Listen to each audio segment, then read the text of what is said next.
तो hello guys, welcome to my YouTube channel. तो आज हम लोग क्लास 8 के राजनीतिक और सामाजिक व्यवस्था जो है उसके क्वेश्चन आंसर को करेंगे। सामाजिक विज्ञान है, तो ठीक है। तो चलिए शुरू करते हैं। पहला चैप्टर है संविधान। तो उससे आगे आप लोग को एक बात बताना चाहूँगा, जिसने भी हमारे यूट्यूब चैनल को सब्सक्राइब नहीं किया है वही जल्द से जल्द इस यूट्यूब चैनल को सब्सक्राइब कर दे, ठीक है। तो हम क्वेश्चन आंसर की ओर चलते हैं।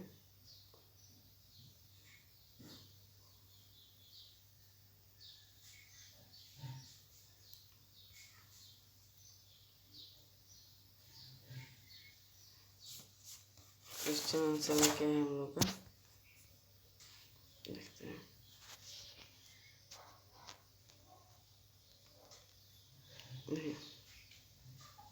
रिक्त स्थानों की पूर्ति कीजिए, ठीक है। तो खाली स्थानों की पूर्ति करना है।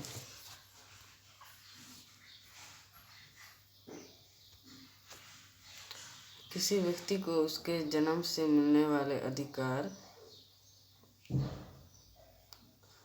किसी व्यक्ति को उसके जन्म से मिलने वाले अधिकार जो है उसको डैश कहते हैं, मतलब डैश कहलाते हैं। तो इसका आंसर हो जाएगा आप लोगों का, आंसर हो जाएगा मानव अधिकार, ठीक है। अब दूसरे नंबर की ओर बढ़ते हैं।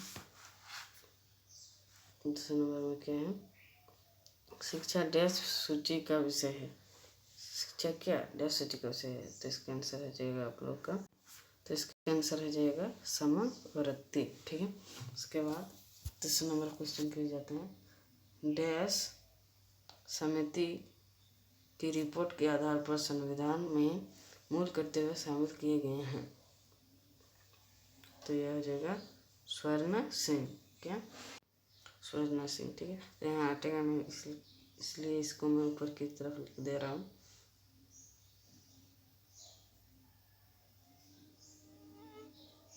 यहाँ पर लिख देंगे इसको हम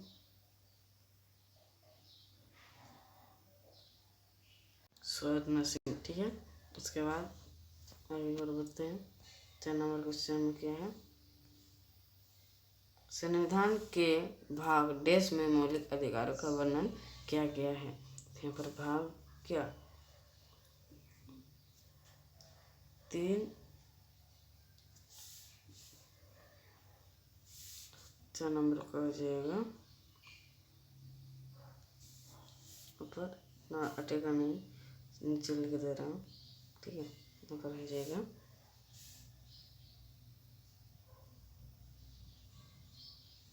इसको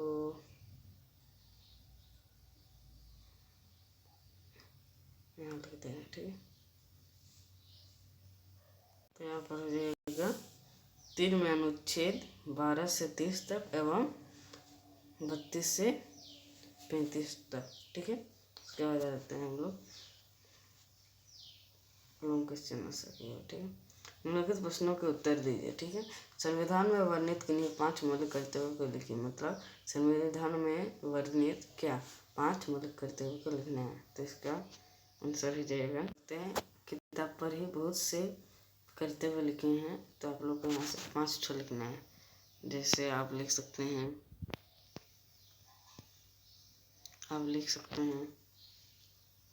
इसको लिख सकते हैं, इसको लिख सकते हैं, ठीक है।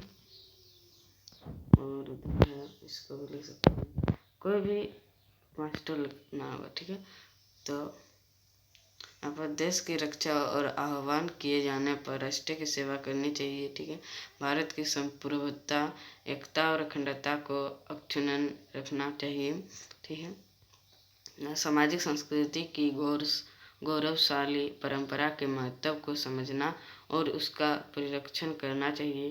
प्राकृतिक पर्यावरण, जिसके अंतर्गत वन, झील, नदी और वन्य जीव हैं, की रक्षा एवं उनका संवर्धन करना चाहिए। वैज्ञानिक दृष्टिकोण, मानववाद और ज्ञानार्जन तथा सुधार की भावना का विकास करना चाहिए। सार्वजनिक संपत्ति को सुरक्षा रखना चाहिए, ठीक है। नंबर पर आप लोग क्या बोल रहा है, भारतीय संविधान द्वारा प्रदत्त किन्हीं 3 मौलिक अधिकारों को लिखिए। 3 मौलिक अधिकार को लिखना है, ठीक है। तो इसका आंसर हो जाएगा आप लोग। तो यहाँ पर आ जाना है आप लोग को। यहाँ पर देखिए, भारतीय संविधान द्वारा नागरिकों को प्रदत्त प्रमुख मौलिक अधिकार हैं। तो यहाँ पर आप लोग का यहाँ पर क्या लिखना है, प्रमुख में 3 मौलिक अधिकार लिखना है, ठीक है। 3 लिख देना है, यहाँ पर 3 लिख दे रहा हूँ, 3 लिख देना है। उसके बाद आ जाना है पहला नंबर 1 पर लिख देना समानता का अधिकार, ठीक है। और दूसरे नंबर पर आ जाएगा आप लोग का दूसरे पर स्वतंत्रता का अधिकार, ठीक है। दूसरे पर स्वतंत्रता का अधिकार और तीसरे पर शोषण के विरुद्ध अधिकार, ठीक है। यह 3 हो गया है। उसके बाद अगर 3 नंबर क्वेश्चन की ओर बढ़ते हैं, तो 3 नंबर क्वेश्चन में आप लोग का क्या 3 नंबर पर हो रहा है शिक्षा का अधिकार से आप क्या समझते हैं, मतलब शिक्षा का जो अधिकार है इससे आप क्या समझते हैं। तो इसका आंसर हो जाएगा, आंसर में आप लोग ले लीजिएगा क्या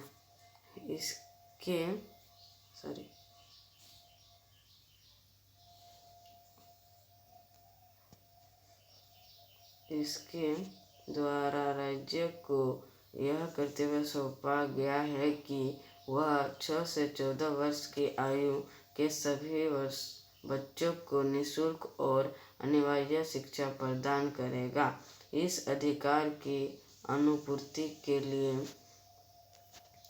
राज्य समुचित कानून बनाएगा, ठीक है। ये हो जाएगा इसका आंसर। उसके बाद है आप लोग का मानव अधिकार से आप क्या समझते हैं। तो मानव अधिकार से आप क्या समझते हैं, तो इसका आंसर हो जाएगा